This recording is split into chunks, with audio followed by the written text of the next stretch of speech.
Now we'll conclude by mentioning a conversation that took place between Asma bint Umays, the wife of Ja'far al-Tayyar, and Umar ibn al-Khattab. And this conversation is a very important conversation. This has been mentioned in many sources, many sources, such as Sahih Muslim and others. So Abu Musa al-Ash'ari, he narrates the following.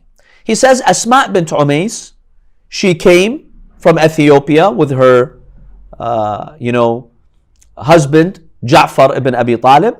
She went to see Hafsa, the wife of the Prophet sallallahu alaihi wasallam.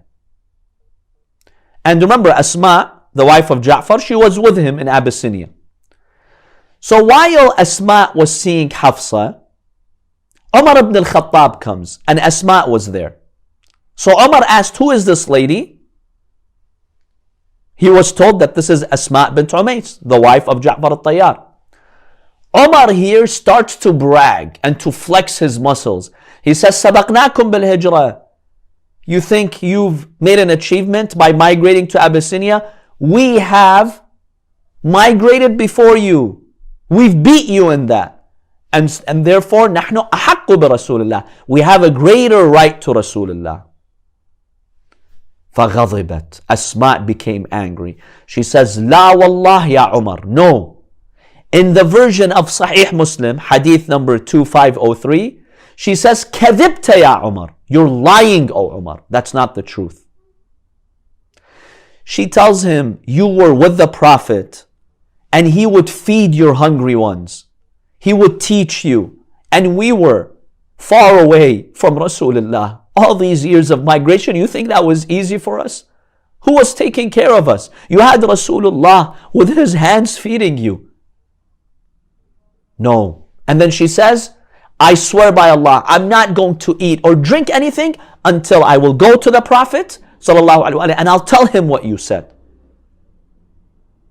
She goes to the Prophet, she tells him that some of your companions, they're boasting, they're bragging, and this is what Umar ibn al-Khattab tells me.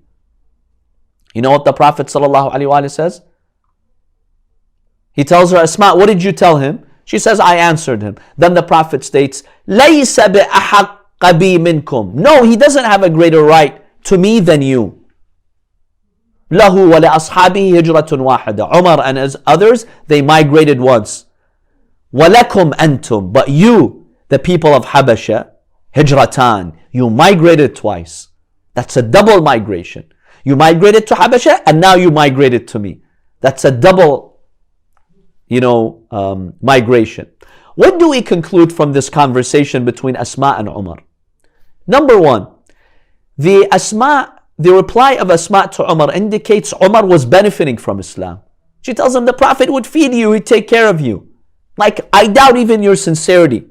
That's what we conclude from the hadith. Number two, it also indicates Umar ibn al-Khattab lied. And the Prophet did not come to his defense. This is in Sahih Muslim. She told him, Kadhibta. I swear by Allah, you've lied, O Umar. In Sahih Muslim. I shared with you the reference. It's 2503. Hadith 2503. Kadhibta ya Umar. Kalla. That's not true. You don't have a greater right to the Prophet. My dear brothers and sisters, this happened year 6 or 7 of the Hijrah. This is many years after Umar embraced Islam. And yet Umar is behaving like this. How did he become caliph just 5 years later? Can you tell me? What did he do to become fit to be the caliph? When did he become fit to lead? Seriously. He's lying flagrantly like that just years before his caliphate. In the presence of the Prophet he lies. And this is in Sahih Muslim, not just in our sources. And it shows you how Umar, he had no respect for some of these mu'mineen, for these believers.